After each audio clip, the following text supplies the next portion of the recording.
내 백성아, 내 교훈을 들으며 내 말에 귀를 기울여라. 내가 입을 열어서 비유로 말하며 숨겨진 옛 비밀을 밝혀주겠다. 이것은 우리가 들어서 이미 아는 바요, 우리 조상들이 우리에게 전하여 준 것이다. 우리가 이것을 숨기지 않고 우리 자손에게 전하여 줄 것이니 곧 주님의 영광스러운 행적과 능력과 그가 이루신 놀라운 일들을 미래의 세대에게 전하여 줄 것이다. 주님께서 야곱에게 언약의 규례를 세우시고 이스라엘에게 법을 세우실 때에 자손에게 잘 가르치라고 우리 조상에게 명하신 것이다. 미래에 태어날 자손에게도 대대로 일러주어 그들도 그들의 자손에게 대대손손 전하게 하셨다. 그들의 희망을 하나님에게 두어서 하나님이 하신 일들을 잊지 않고 그 계명을 지키게 하셨다. 조상처럼 반역하며 고집만 부리는 세대가 되지 말며 마음이 견고하지 못한 세대, 하나님을 믿지 아니하는 세대가 되지 말라고 하셨다. 2월 1일 첫 주일, 여러분 달력 보시면 아시겠지만 네모 달력이에요. 주일도 4번, 월요일도 4번, 토요일도 4번. 신기한 달력이죠. 직사각형 달력이라고 해서요, 11년 만에 이런 모양의 달력이 왔답니다. 앞으로 또 11년 후에 이런 달력이 온대요. 우리 연로하신 권사님들 다음번 그 다음번까지 건강하게 사시다가 또 똑같은 이 달력 만날 수 있기를 소원합니다. 주일도 4번, 수요일도 4번, 토요일도 4번이어서 별명이 붙어 있대요. 완벽한 달, 퍼펙트 먼스라고 완벽한 달이라고 하는 별명이 붙어 있다고 합니다. 사전에 찾아봤어요. 완벽하다가 뭘까? 완벽하다라고 하는 뜻은 어려움 없이 가장 완전한 것. 사랑하는 여러분, 완벽한 달 2월, 여러분 가정에, 여러분 개인적으로 어려움 없이 모든 게 완전한 하나님의 귀한 축복이 함께 하시기를 축원합니다. 올 한 해 완전하게 행복한 한 달 되시기를 주님의 이름으로 축원합니다. 가요 가운데 이런 노래가 있습니다. 엄마가 딸에게라는 노래인데요, 한 10년 전에 양희은 씨가 발표한 곡입니다. 가사가 이렇게 돼 있어요. 난 잠시 눈을 붙인 줄만 알았는데 벌써 늙어 있었고, 넌 항상 어린 아이일 줄만 알았는데 벌써 어른이 다 되었네. 내가 좀 더 행복해지기를 원하는 마음에 내 가슴 속에 해줄 말이 어떤 것이 있는가 찾아봤는데, 거기서 이런 얘기를 해요. 공부해라, 성실해라, 사랑해라, 너의 삶을 살아라. 그리고 엄마와 딸이 주고받는 그런 노래입니다. 아마도 자녀에게 전하고 싶은 모든 부모, 인생을 살아본 모든 부모들의 마음이겠죠. 자녀에게 그렇게 이런 말을 전해주고 싶고 꼭 이 말 하고 싶어. 공부해라, 성실해라, 사랑해라, 그런데 너의 삶을 살아라. 이 노래는 그렇게 끝을 맺습니다. 자녀가 행복하게 하고 싶은 거 잘하면서 살기를 바라는 부모의 마음. 근데 오늘 시편, 우리가 나누고자 하는 78편이 그런 노래예요. 내 백성아, 오늘 시편이 그렇게 시작해요. 내 백성아. 아삽의 교훈인데요, 아삽이라고 하는 믿음의 사람이 그 자녀와 후손들에게 교훈처럼 전해주고 싶은 노래, 찬양, 고백, 이게 시편 78편입니다. 1절과 2절은 세번역이 이렇게 기록합니다. 내 백성아, 내 교훈을 들으며 내 말에 귀를 기울여라. 내가 입을 열어서 비유로 말하며 숨겨진 옛 비밀을 밝혀주겠다. 여기 보면 4가지가 나와요. 내 교훈, 내 말, 내 입을 열어서 비유로 숨겨진 옛 비밀. 이게 다 뭐냐면요, 이스라엘 백성들이 꼭 자녀들에게 전해주는 말들이에요. 모세의 가르침, 모세의 계명, 모세의 율법, 그리고 잠언, 시편에 나오는 모든 하나님의 귀한 값진 그 말씀들, 그 말씀에 귀 기울이고 그 하나님의 말씀을 자녀에게 전하여라. 오늘 시편이 그렇게 시작을 합니다. 엄마가 딸에게라고 하는 노래는 공부해라, 성실해라, 내 인생을 살아라 라고 말하지만 오늘 성경은 하나님의 말씀, 하나님의 가르침, 하나님의 교훈, 하나님의 율법, 그 값지고 귀하고 보석 같은 하나님의 말씀을 전하고 그 말씀대로 살도록 자녀들에게 일러주어라, 이렇게 노래하고 있다는 겁니다. 오늘 이 78편 이 시를 노래하고 있는 시인은 하나님이 어떤 분인지를 알고 있었어요. 당시 이스라엘 백성들은 불순종하고요, 또 욕심도 많았어요. 그런데 하나님은 그렇게 욕심 많고 불순종하는 그 이스라엘 백성들을 향해서 참고 또 참아주시고 기다리고 또 기다려주셔요. 그리고 그 욕심과 불순종을 품어주셔요. 시인이 알았던 하나님, 시인이 만났던 하나님이 그런 하나님이었어요. 인간의 연약함. 그런데 하나님은 그 인간의 연약함마저도 품어주시는 좋으신 하나님. 그러면서 시인은 알았던 거예요. 행복이라는 게 다른 게 아니라 끝까지 기다려주고 참고 언제나 돌아오기를 기다려주시는 그 하나님을 알고서 연약하지만 욕심도 많지만 그 연약함과 욕심까지도 품어주시는 그 하나님, 은혜로운 그 하나님을 믿고 순종하는 것, 그것을 기억하는 것, 그게 인생의 행복이라고 하는 사실을 시인은 알았던 거예요. 4절에 이렇게 말씀합니다. 우리가 이것을 숨기지 않고 우리 자손에게 전하여 줄 것이니 곧 주님의 영광스러운 행적과 능력과 그가 이루신 놀라운 일들을 미래의 세대에게 전하여 줄 것이다. 기다리고 참아주시는 그 하나님, 우리의 연약함에도 불구하고 그 연약함마저도 품어주시는 하나님을 우리의 자손에게, 우리의 후손들에게, 또 그 다음의 후손들에게 전해줄 거다, 전해줘야 된다, 이렇게 말하는 거예요. 그래서 자녀 세대가 그것을 알고 또 아직 태어나지 않은 세대지만 후세, 미래의 세대들에게 그 말씀을 꼭 전하여라, 꼭 전하여라. 6절에는 또 이렇게 말해요. 미래에 태어날 자손에게도 대대로 일러주며 그들도 그들의 자손에게 대대손손 전하게 하셨다. 여기 나오면요, 미래에 태어날 자손, 그리고 그 자손에게 태어난 또 자손이 대대손손, 최소한 3대에 걸쳐 있어요. 보통 한 세대를 한 30년으로 보거든요.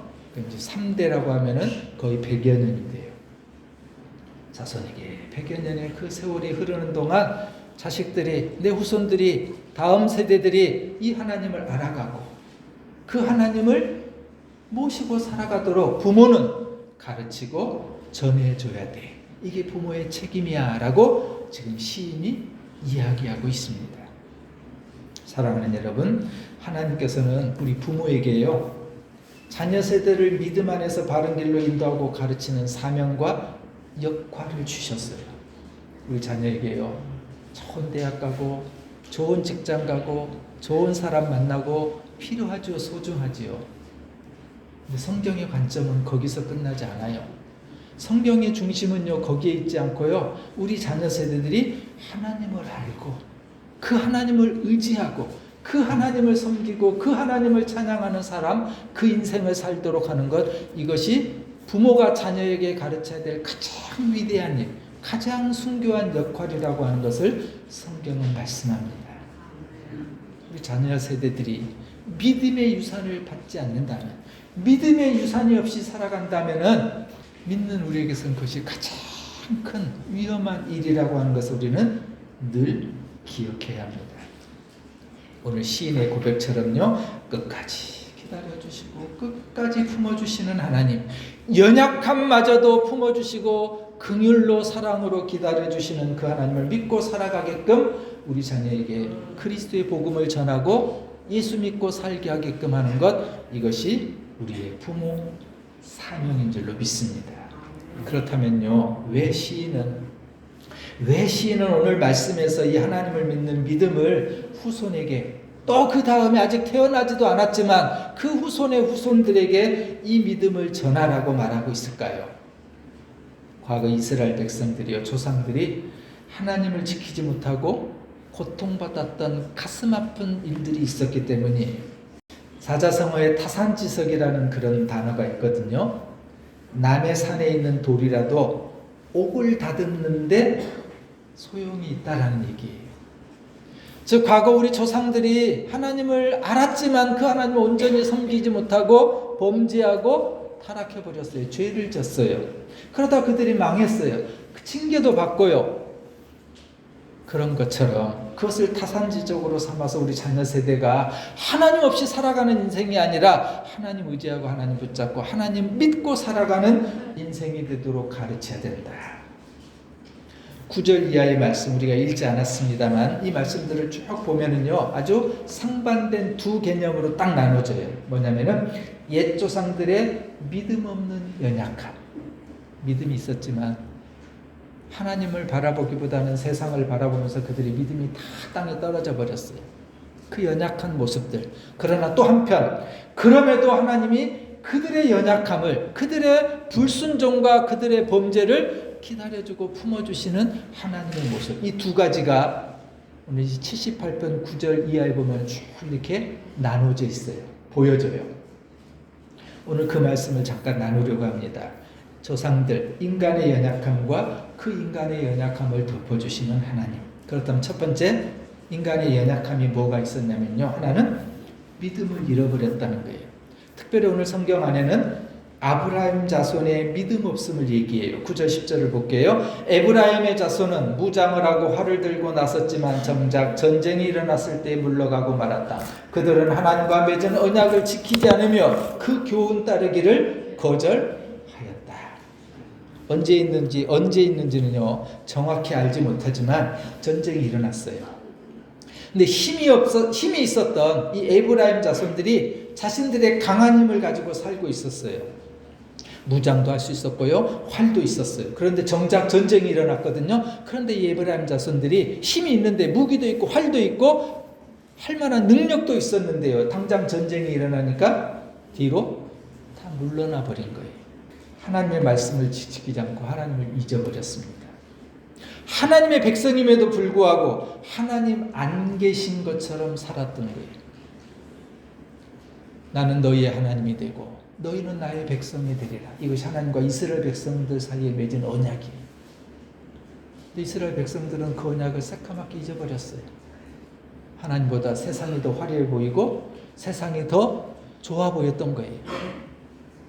근데 하나님은요 그 약속을 한 번도 깨트리신 적이 없어요. 하나님이 왜 품고 왜 하나님이 기다려주시고 왜 하나님이 끝까지 참아주시는지 아셔요? 우리의 연약함에도 불구하고요 하나님 당신이 약속을 했기 때문에 하나님은 당신이 약속에 났기 때문에 인간이 연약하고 범죄함에도 불구하고 하나님 기다려주시고 참아주시고 품어주시는 게 이게 하나님의 약속의 성실함이에요. 믿음을 다 잃어버렸다는 거예요. 첫 번째 얘기는 그거예요. 우리가 믿음을 잃지 않도록 잘 경계하고 우리 자손들이 믿음을 잃지 않도록 부모는 부지런히 자녀들에게 하나님의 말씀을 전해줘야 된다. 두 번째요. 이 조상들 인간이 연약해진 또 하나가 있는데요. 하나님이 행하신 기적을 거역하고 범죄하게 됩니다. 12절부터 15절 말씀을 보면 이렇게 기록되어 있어요. 이집트 땅 소안 평화에서 하나님께서는 조상의 눈앞에서 기적을 일으키셨다. 바다를 갈라서 물을 강둑처럼 서게 하시고 그들을 그리로 걸어가게 하셨다. 낮에는 구름으로 밤에는 불빛으로 인도하셨다. 광야에서 바위를 쪼개셔서 깊은 샘에서 솟아오르는 것 같이 물을 흡족하게 마시게 하셨다. 하나님께서 이집트에서 노예 생활을 하고 있었던 이 백성들을 해방시켜서 가나안 땅으로 지금 인도에 가요. 홍해 앞바다를 만났지요. 하나님이 그 홍해를 마른 땅처럼 갈라놓으셔요. 그 이스라엘 백성 그 누구도 다치지 않고 바다를 뚜벅뚜벅 걸어서 홍해를 건너갑니다. 광야를 지날 때 구름과 불빛으로 가야 될 것을 밤낮으로 하나님이 인도해 주셨어요. 그리고 보호해 주셨어요. 메마른 광야에서는 그들이 목이 말라 그 목이 타는 가슴을 치면서 어렵고 힘들어할 때 하나님 바위를 쪼개서 그 바위에서 생수를 터뜨려서 마른 목을 죽여주셨어요. 그런데 백성들이요 그렇게 홍해를 건너고 광야를 지난 동안 온갖 기적을 하나님 베풀어 주셨지만 세상을 살아가면서 바쁜 세상에서 또 화려하게 보이는 다른 사람들의 모습 속에서 하나님을 잊어버려요. 하나님을 잊으면 나타나는 현상이 뭔지 아셔요? 걱정하고 불평하는 거예요. 여러분 종종 생각해 보세요. 내가 걱정을 많이 하고 염려하고 불평하면은 하나님을 잊어버렸는지 안 했는지, 홍대가 하나님을 떠나지는 않았는지 생각해 봐야 돼요. 우리가 하나님이 어떤 분인가라고 하는 이 사실을 잊어버리면 자꾸 하나님은 작아져. 그리고 문제와 어려움과 고난과 역경이 자꾸 커 보여요. 하나님보다 세상이 커 보이고요. 하나님보다 문제가 어려움이 커 보일 때는 여러분 거꾸로 생각하세요. 내가 하나님을 잊어버렸구나. 내가 하나님을 놓치고 있고 하나님을 생각하지 않고 있구나. 17절입니다. 그러나 그들은 계속하여 하나님께 죄를 짓고 가장 높으신 분을 광야에서 거역하며 마음속으로 하나님을 시험하면서 입맛대로 먹을 것을 요구하였다. 무서운 단어들이 나오지요. 죄를 짓고 거역하며 시험하면서. 하나님이 그렇게 기가 막힌 기적들을 베풀어 주셨어요. 눈에 훤히 보이고요. 손에 잡히는 기적들을 하나님이 그때그때마다 공급해 주셨는데요. 이스라엘 백성들 하나님이 잃어버린 거예요. 당연한 감사가 아니라 이렇게 살려주시고 이렇게 도와주시고 이런 기적을 베풀어 주신 하나님에 대한 감사가 아니라 오히려 이들 가운데 욕심이 생기고요. 불신앙이 생기고요. 하나님을 시험해요. 이런 거예요.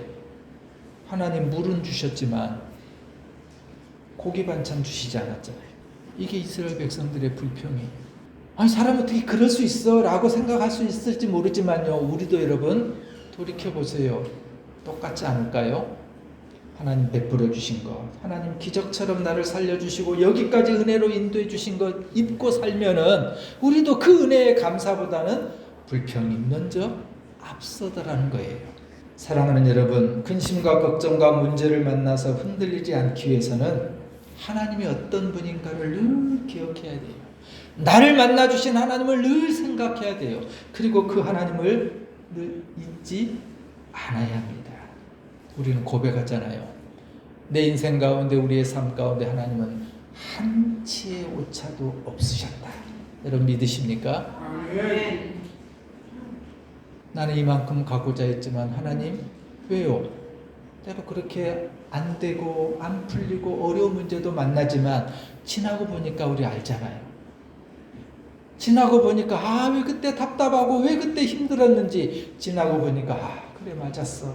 하나님은 내 인생 가운데 한치의 오차도 없으시게 가장 좋은 것으로 베풀어 주시고 여기까지 인도해 주신 하나님이라고 하는 사실을 우리는 알게 됩니다.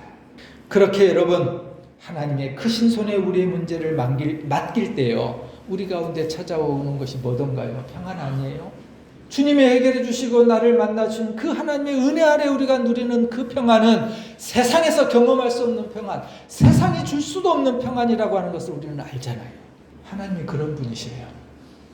하나님 물은 주셨지만 고기 반찬 안 주셨잖아요. 이렇게 불평하는 그 이스라엘 백성들에게요. 하나님은 그들의 그 연약함마저도 품으셔요. 어떻게 품어주셨냐면요. 천사의 음식을 먹게 하십니다. 물은 아니라 고기도 달라고 하는 그 요청에 하나님 바람을 일으키셔서 풍성하게 그들이 먹고도 남을 것을 공급해 주셔요. 23절 25절 볼까요? 그런데도 성경이 참 재미있게 기록해놨어요. 그들이 불평하고요. 욕심을 내고요. 감사보다는 오히려 하나님 앞에 불평했는데도 그런데도 하나님은 위에 하늘에서 명하셔서 하늘문을 여시고 만나를 비처럼 내리시어 하늘 양식을 그들에게 주셨으니 사람이 천사의 음식을 먹었다. 하나님은 그들에게 풍족할 만큼 내려 주셨다. 새 번역이 이렇게 번역했어요. 재밌게 번역을 해놨죠. 사람이 천사의 음식을 먹었다. 우리가 믿는 하나님은 나의 연약함에도 불구하고요. 천사의 음식을 먹게 하시는 분이십니다. 물은 주셨지만 고기 반찬 주시지 않았잖아요. 이렇게 불평하는 이 백성들을 향해서요. 하나님은 참고 또 참으셔요. 38절 42절까지 보면은 백성이 수도 없이 하나님 약속 어기고요. 믿지 못하고 불평했지만 하나님은 그 이스라엘 백성과 맺은 언약 때문에 그 약속을 지켜나가십니다. 하나님의 긍휼하심이. 38절 39절 볼게요. 여기서도 또 똑같은 단어로 시작해요. 그런데도 그는 긍휼이 많으신 하나님이시기에 그들의 죄를 덮어주셔서 그들을 멸하지 아니하시며 거듭 그 노하심을 돌이키셔서 참고 또 참으셨다. 하나님께서는 기억하신다. 사람은 다만 살덩어리 육체 육신 한 번 가면 되돌아올 수 없는 바람과 같은 존재임을 기억하신다. 하나님은 아셨어요. 우리가요 빈 껍데기 살덩어리 육체에 불과한 것을 한 번 돌아서면 바람처럼 사라져버리는 그것이 우리 인간이라고 하는 것을 하나님은 다 알고 계셔요. 그런데도요 하나님은 참고요 또 참고 또 기다려 주셔요. 또 기회를 주시고 또 은혜를 베풀어 주셔요. 이 하나님의 긍휼하심이고요 하나님의 사랑이에요. 이스라엘 백성들은요 성전에서 예배할 때마다요 이 시편 78편을 노래한 거예요. 그리고 그것을 그들만의 나의 고백, 나의 신앙, 나의 믿음으로만 끝나는 것이 아니라 오늘 시인은 뭐를 부탁하냐면요 자녀들에게 이 사실을 알려주라고.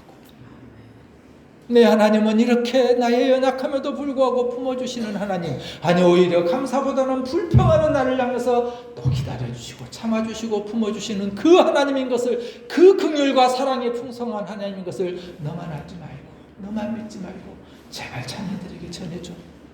자녀 후손들에게 그 사실을 알아가도록 전해줘. 이게 시편 78편의 노래고요. 그들이 성전에서 예배할 때마다 이 노래를 고백하고 찬양했던 거예요. 그리고 이제 그 뒤에 말씀들이 쭉 나오는데요. 어떤 말씀이냐면요. 대적들이 나타날 때마다 하나님이 강을 시내로 변하게 해주시고 개구리와 새파리 떼를 보내서 망하게 하시고 그리고 그들을 악한 사람들의 그들의 토산물을 메뚜기 떼를 보내서 다 망쳐버리게 하시고 전염병이 돌게 해서 망하게 하고 우박과 서리와 번갯불을 내리고 마지막에는 장자를 다 죽임으로 그들을 멸망하고 재앙을 내리고 이렇게 하셨던 하나님이다 라고 하는 것을 쭉 설명해요. 이스라엘 역사의 이야기죠. 하나님은요 당신이 택한 백성을 지키시기 위해서 지금 많은 재앙을 내렸던 이 얘기들은 뭐냐면 하나님이 꺼낼 수 있는 온갖 방법과 무기를 다 사용하신 거예요. 하나님이 쓰실 수 있는 모든 방법과 무기를 다 동원해서 하나님의 택한 백성, 하나님의 선민으로 인정한 백성, 너는 내 백성이야, 나는 너의 하나님이야 약속했던 그 백성을 지키기 위해서 그의 어려움과 연약함을 덮어주시기 위해서 하나님 사용할 수 있는 모든 무기, 하나님 사용할 수 있는 모든 방법을 동원해서 그들을 지켜주셔요. 그들을 보호해주셔요. 그게 우리 하나님이셔요. 아멘. 사랑하는 여러분 기억하세요. 연약함이 있죠. 우리도 모자라지요. 우리도 죄를 짓지요. 또는 연약가지고 무너지고 넘어지기도 하고 실수하기도 하고요. 때로 우리의 입술에 원망하고 불평하기도 합니다. 그런데요 우리 하나님은 그럼에도 또 기다려주시고 참아주시는 하나님, 하나님은 하실 수 있는 모든 방법과 도구를 사용하셔서 우리를 지켜주시고 보호해주신다는 사실을 잊지 마시기 바랍니다. 아멘. 내가 넘어져도요, 내가 범죄해도요, 하나님은 나를 포기하지 않는다는 사실을 기억하시기 바랍니다. 아멘. 이 말씀들은 이렇게 적용해 볼 수 있을 것 같아요. 우리가 어려움을 만날 때 하나님께서는 나서서 다 해결하십니다. 내가 바다를 땅으로 만드신 것처럼 나의 생활을 변화시켜 주실 것입니다. 내가 어려움을 만나 당황할 때는 누군가를 보내서 어떤 방법을 동원해서 하나님 해결하실 겁니다. 나의 억울함을 하나님은 빼앗아 주시고 나를 대적하는 악한 사람들을 하나님 물리쳐 줄 겁니다. 믿음을 가로막는 사탄에게서 진노의 불을 하나님께서 쏟으실 것입니다. 이스라엘 백성들에게만이 아니라 우리의 인생 가운데서도, 앞날의 우리의 삶 가운데서도, 나와 우리의 자손 세대 가운데서도 우리가 하나님을 붙잡고 살아갈 때 하나님은 그렇게 우리를 책임져 주신다는 사실입니다. 사랑하는 오늘 본문의 말씀 1절로 다시 가볼까요? 내 백성아 내 교훈을 들으며 내 말에 귀를 기울여라. 1절 말씀 우리 다 같이 함께 고백합니다. 함께 한번 읽어보겠습니다. 시작. 내 백성아 내 교훈을 들으며 내 말에 귀를 기울여라. 오늘 시인은 간절하게 이 고백을 하는 거예요. 자신의 노래로만 끝나는 것이 아니라 하나님의 말씀, 하나님의 교훈, 하나님의 가르침을 귀 기울여라. 그리고 그것을 4절을 볼까요? 우리가 이것을 숨기지 않고 우리 자손에게 전하여 줄 것이니 곧 주님의 영광스러운 행적과 능력과 그가 이루신 놀라운 일들을 미래 세대에 전하여 줄 것이다. 그렇게 하라는 거예요.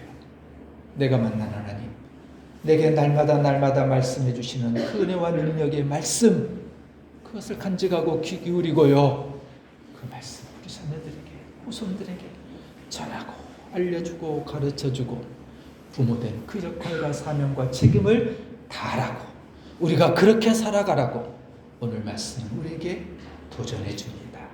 사랑하는 여러분, 지금까지 우리를 보호하신 하나님께서 우리의 자녀 세대, 우리의 후손들을 그렇게 보호해 줄 것을 우리는 압니다. 우리의 걸음을 인도하셨던 것처럼 우리 자녀와 다음 세대들, 우리 후손들의 매일 발걸음을 하나님은 인도해 주실 것을 우리는 믿습니다. 우리 복음성가 가사지요. 예수 인도하셨는데 2절 가사가 이렇게 돼 있어요. 이 가시밭길 인생을 허덕이면서 갈 때에 시험과 환난 많으나, 이 가시밭길 인생 허덕이면서 갈 때에 여러분, 우리 인생이 늘 평안하고 좋고 아름답고 안전하지 않다는 거예요. 그래서 이 찬양도 그렇게 말하죠. 시험과 환난 많으나, 우리가 예수 알고 예수 믿고 예수 의지하고 살아가지만 시험 없고 환난 없다고 말하지 않습니다. 아니, 많다고 말해요. 그런데요, 이 찬양은 어떻게 마무리 짓냐면요, 그런데도 예수가 인도하신다고. 그런데도 예수가 우리 걸음을 인도하셨고 우리의 후손들도 그렇게 인도할 거라고 이 찬양은 그렇게 노래합니다.